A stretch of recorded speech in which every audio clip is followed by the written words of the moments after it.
पर ले आए। ठीक है, अनिल शर्मा जी, आपके पास आते हुए कांग्रेस पार्टी के इस पूरे मामले पर क्या सोचना? रितु जी, बिना चिंगारी के धुआं नहीं उठा करता। बहुत सारे प्रमाण हमारे भाई रविंद्र सिंह जी ने दिए। हाँ। योगी आदित्यनाथ जी और अमित शाह जी के बीच में जो दरार है हम्म। वो पहले भी खुलकर सामने आई है, और अब योगी आदित्यनाथ जी ने उनको केवल मुख्य अतिथि जरूर बनाया, लेकिन भौना साबित करने के लिए उसकी तस्वीर पर उनका चित्र ना लगाना इस बात को प्रमाणित करता। अभी हमारे प्रवक्ता महोदय कह रहे थे बीजेपी के, गृह मंत्री सशरीर उपस्थित थे तो उनके फोटो की आवश्यकता नहीं। तो सशरीर तो मुख्यमंत्री योगी आदित्यनाथ जी भी उपस्थित थे, उनके भी फोटो की आवश्यकता नहीं होती। तो कम से कम इन बातों का ख्याल रखना चाहिए। ससम्मान, भाई आपने किसी को एज ए चीफ गेस्ट बुलाया है तो उनका फोटो होने से केवल नाम से नहीं काम चलता है। दूसरी बात, ये भारतीय जनता पार्टी की जो पोजीशन है उत्तर प्रदेश के अंदर, एक बहुत बड़ा क्लियरिटी यहां निकल कर आती है कि गृह मंत्री अमित शाह जी जिस प्रकार से एक व्यापारिक व्यक्ति हैं, राजनीति कम है, व्यापारिक ज्यादा है, और उनके व्यापार से संबंधित कुछ बातें जहां उत्तर प्रदेश में जो उन्हें फायदे की होनी चाहिए थी वो नहीं हो पाई होंगी, तो कहीं ना कहीं वो दरार का पैमाना बनती नजर आई।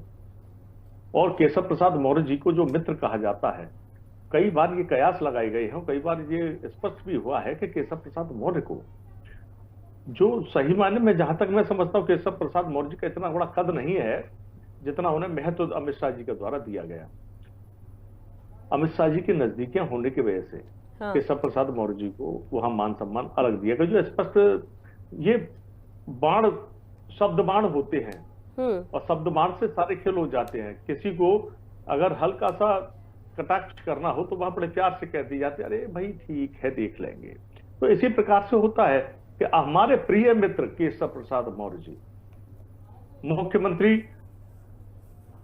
योगी आदित्यनाथ जी, तो प्रिय मित्र कह देना यह स्पष्ट करता है कि कहीं ना कहीं किसका कद बढ़ाना है, किसका कद घटाना है, ये व्यापारिक तौर पर अमित शाह जी ने राजनीतिक रूप में स्पष्ट कर दिया है। ठीक है, कुल मिलाकर उत्तर प्रदेश के अंदर ही नहीं, कहीं भी देख लीजिए, भारतीय जनता पार्टी का कद हर जगह घटता नजर आ रहा है।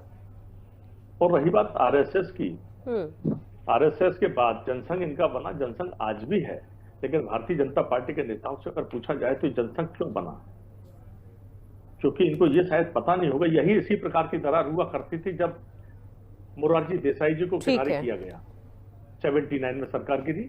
उसके बाद सन 80 में भारतीय जनता पार्टी का गठन हुआ, जनता पार्टी खत्म करके भारतीय जनता पार्टी का गठन हुआ, जिस पर संवैधानिक व्यवस्था से जो बायलॉज था उसमें गांधीवाद और समाजवाद था।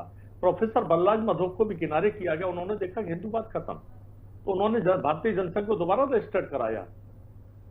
शायद भाजपा के नेता को ये बहुत सारा इतिहास चला आ रहा है इनके अंदर। ठीक है सर, आजादी से लेकर पहले से भी और अब तक ये बराबर चलता चला है। इनके अंतर कलह दिखाते कुछ और है, होता कुछ और है।